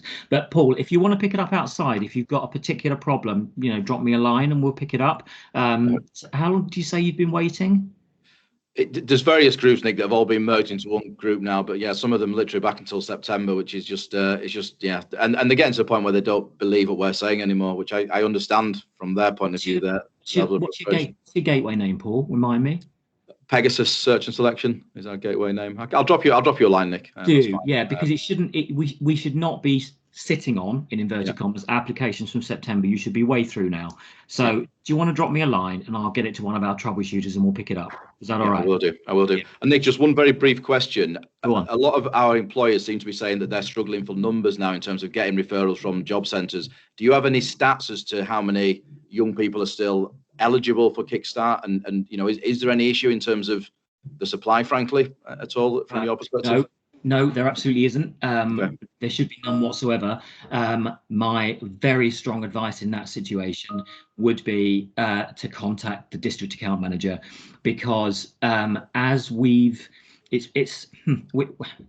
I'll just use this term carefully. We're slightly becoming victims of our own success now. Yes. So way back in the early days, we had loads of problems with backlogs, and colleagues remember the last big backlog that we had was getting the jobs advertised, if that makes sense. Yeah. Now, what's happening now is we are loading X number a day, if that makes sense. There are more than enough vacancies out there for work coaches to fill. I think that what we need to, it's kind of a bit of a weird one for colleagues that are as old as me. You remember sort of dot matrix printers and the fact that they would go bang, bang, bang, bang, bang.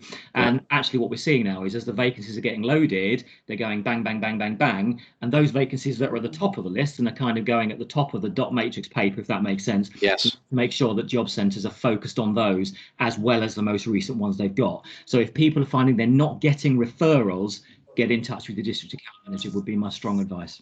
Perfect. Thank you. Thanks very much. Cheers. It's a pleasure, Paul. Drop me a line, yeah? Thank you. Cheers. Yeah.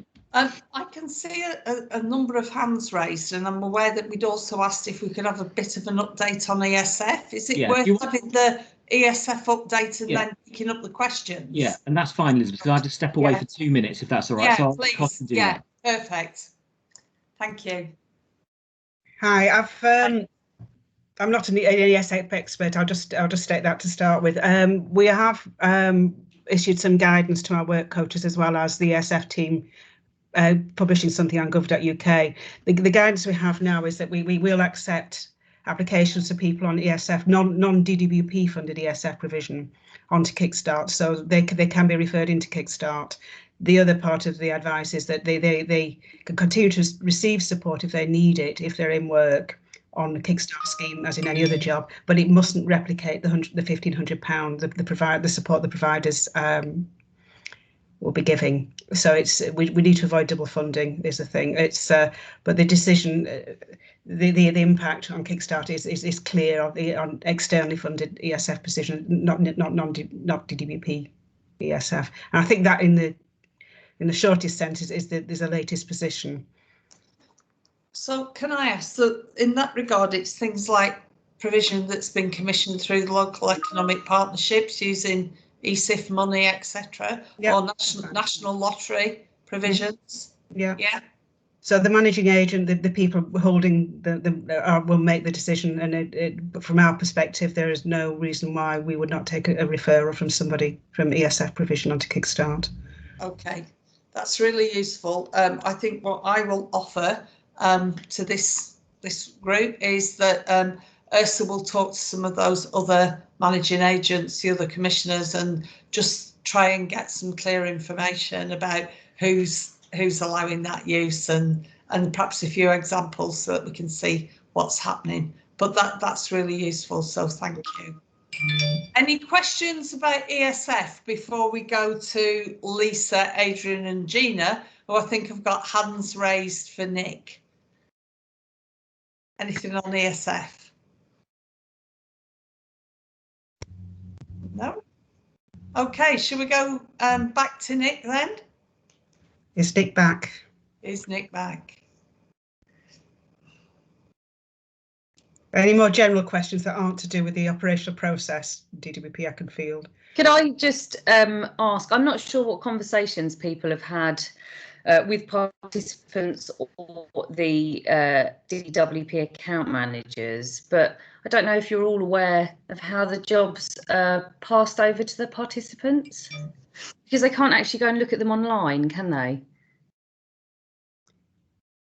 I'm not an expert on the process, I'm afraid. I work in policy, so I'm very much about the design, and then so I know just thought it might be useful. I think normally it's a journal message, so the work coach notifies them, but there are various different processes, and From what I understand, I just thought it might be useful to everyone to know that the participants have the vacancies read out to them, rather than them being able to go and search for them. I just wondered if there was a plan for them to be advertised so they can access them, you know, by searching online like you would a normal job search.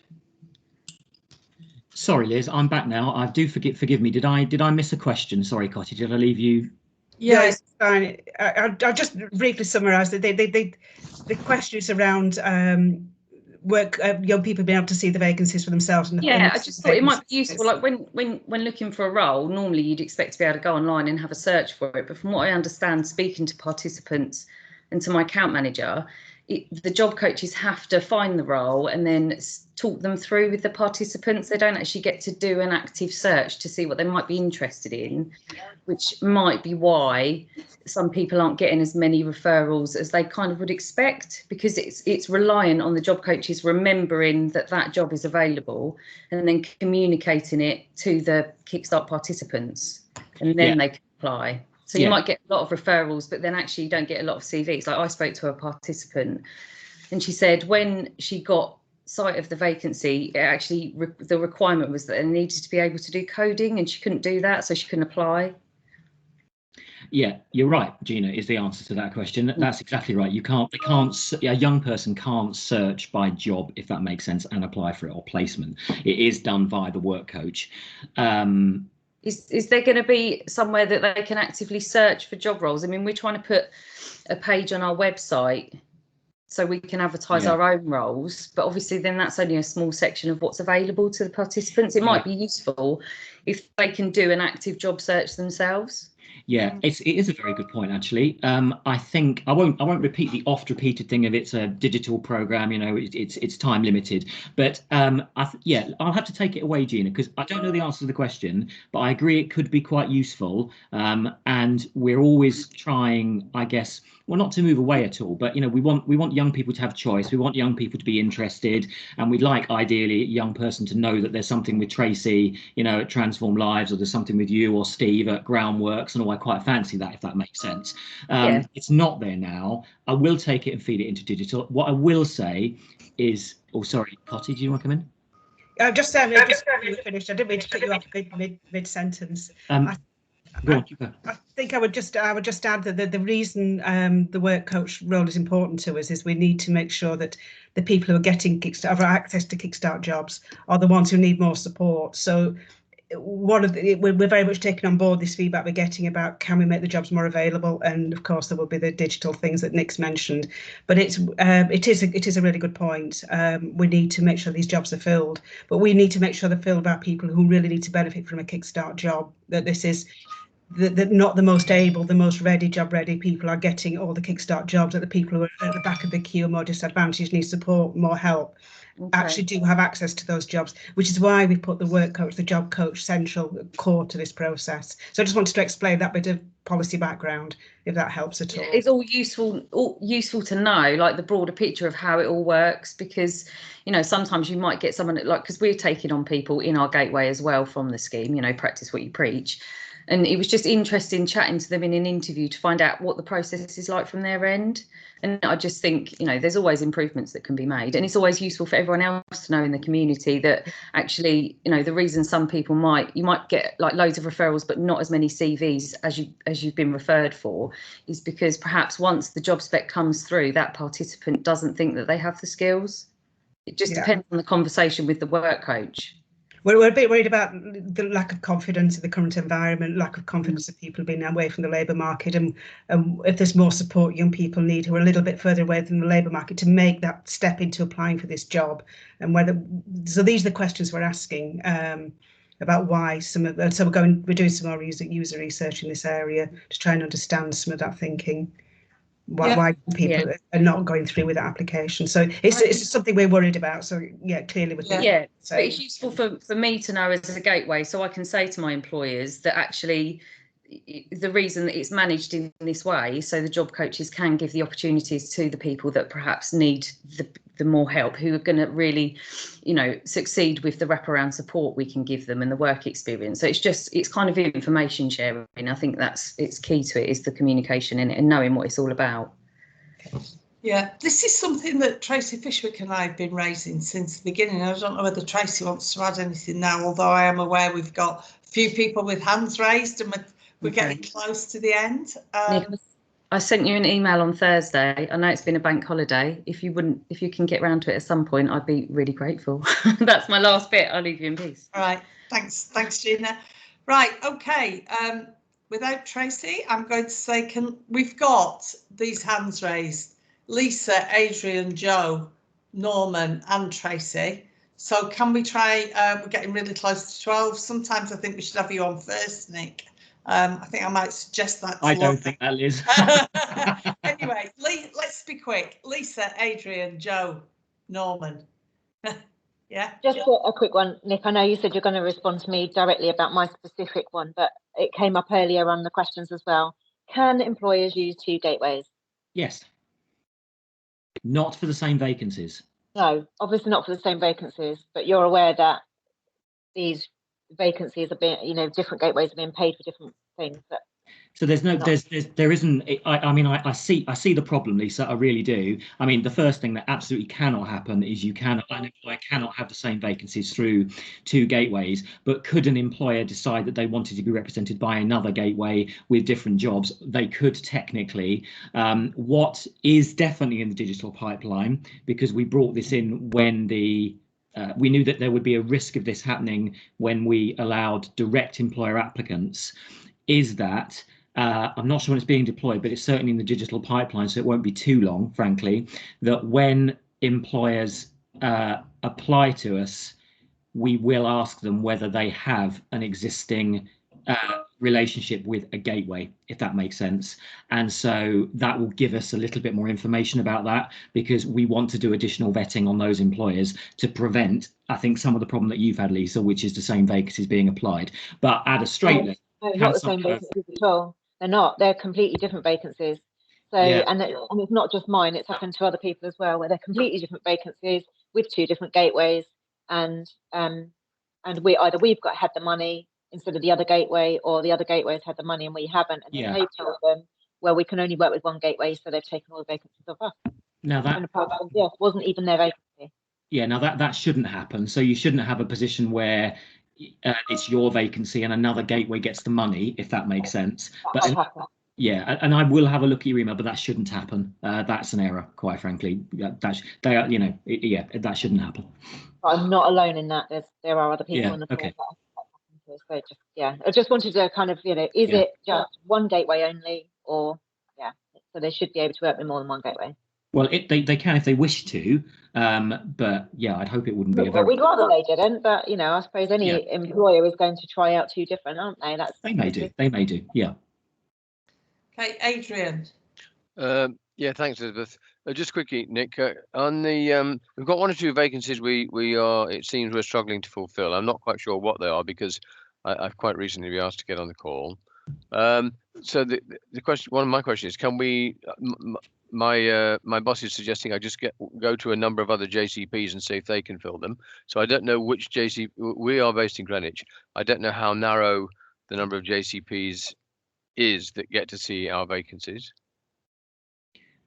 It depends. The answer, Adrian, is it depends on the vacancies, where they're advertised. Your best point of call would always be the district account manager. So if you are struggling to fill jobs, it's possibly the conversation we had a few minutes ago. One of the other people asked a question, one of our colleagues asked a question, I think. It's the district account manager you need to get in touch with there. It was Paul, I think, yeah. Have a chat with Paul, have a chat with the KDAM. They're your point of contact for that. Okay, great. The other one, very quickly, we've had a couple of questions before, and it hasn't happened to us yet, but who knows, it might. In terms of a placement not working out, does the replacement get a new URN, or does the URN, in other words, refer to and stay with the placement, or does a new person taking on a placement get a different URN? Don't know. I'd have to take it away, Adrian. Don't know. It's a case of just sort of tracking payments and stuff. Yeah, I'd have to take it away. Okay. That was it from me. Thanks very much, both. Should we go one more? Liz? Yeah, I know 12. Let's go one more. Yeah. Okay, I think Joe. I can see Joe Baird's hand up, and I don't think Joe's spoken previously. Hi, Nick. So go. Hi, Joe. Hi. Just quickly, thank you for your help last time we spoke. Everything's speeded up since then. It's been great. So thank you. Regarding the statement you made on the last forum about reallocation of unfilled placements that we have approved to existing companies. So reallocating ones that companies no longer want to take up. I went to my district account manager to ask him to do that for me after the last forum. He'd never heard of it. He asked somebody in your team who said there was going to be a process coming soon for them to be able to do that, but I've had nothing since. So is that in the pipeline still? Yes, it is, and as with anything with Kickstart, there's the policy, and then there's the ability to actually make it work, if that makes sense. At a surface level, exactly what we said last time is totally right. You can recycle vacancies within an existing grant agreement, provided you are not trying to give them to unapproved employers, if that makes sense.